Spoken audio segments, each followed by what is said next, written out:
The scariest part about toxic love is that most people don't notice it while they're living it. I wrote D-Diary, reimagined as the narcissist for YouTube. And the narcissist follows a story of a work romance that slowly starts to slip into a narcissistic nightmare.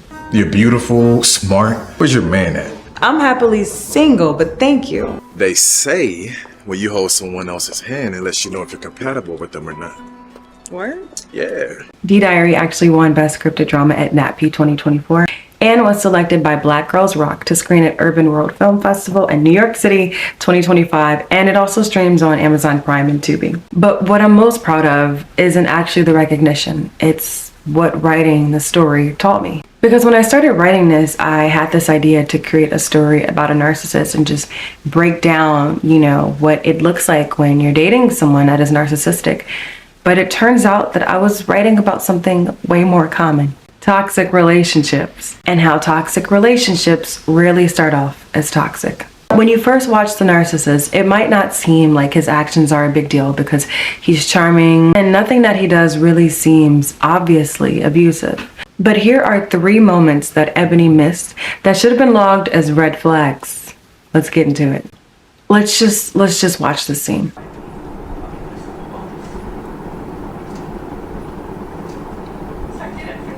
Hey, babe. You mind if my boy Ryan comes over after the movie goes off? Yeah, it's fine.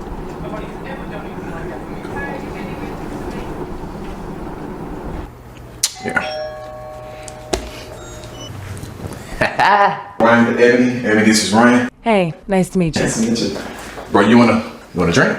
Yeah, what you got?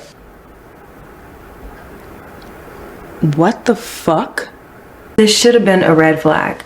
Jamal was completely disregarding Ebony's comfort. He was completely inconsiderate. I think that's a better way to go about it, is to say that he was inconsiderate. And she noted this time as like, okay, he's interrupting our, couple moment for a friend. But she really didn't take into perspective how inconsiderate it was, because this was a time that they actually finally got to spend time together, the time that, she had been looking forward to or asking about. And we get to see her finally have her moment, her movie night, with Jamal.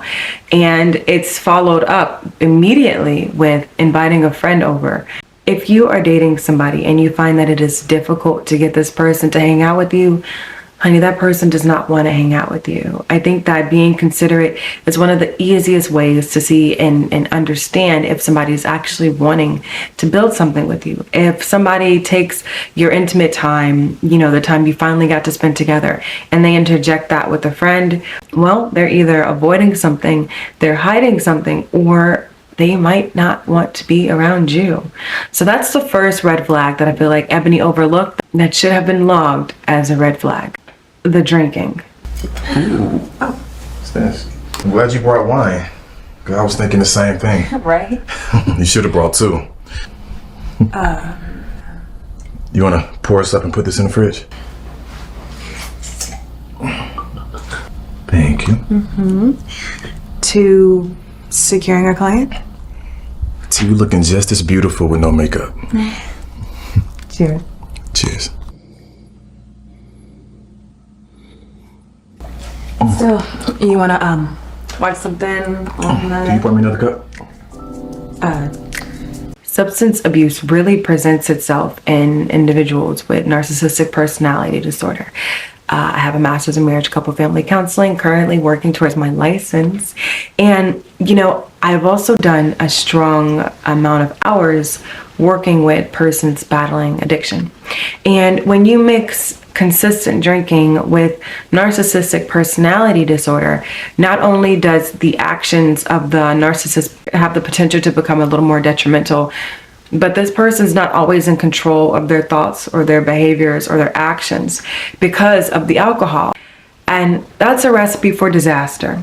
If you are dating somebody and the person that you are dating seems to be a lush, that's like a social term for wanting to always drink, then that's a flag. There is no reason that somebody should be using alcohol as a coping mechanism and not talking to someone about it. Now, having a casual drink or drinking, wine or, a moderated amount of alcohol, in America is pretty common. But when you get to the point where you're seeing a pattern of this person needing to drink as a coping mechanism or as a way to, distract themselves or avoid or really just to comfort them, then we have a problem. And that's the second thing that I feel like Ebony overlooked that should have definitely been logged as a red flag. The third thing, and my absolute favorite thing, is the bonnet. There's something you should know. What? I sleep with a bonnet.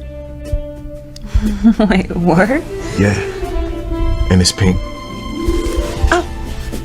You think that's strange? No.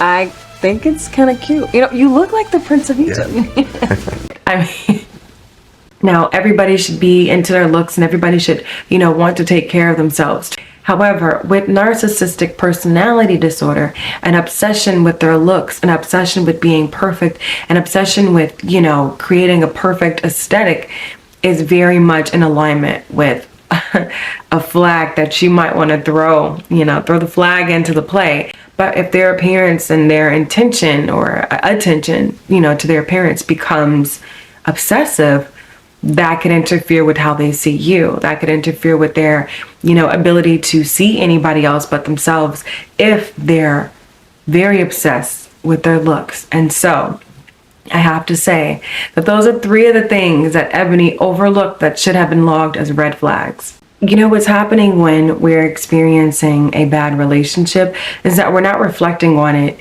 in real time. We're just experiencing the relationship for what it is, and every moment that happens, we're processing, what that moment was. We don't necessarily reflect until afterwards, because if you're still getting to know this person, you're consistently processing newer information that you're finding out about this person. And so, what we see of Ebony is her processing out what she's seeing.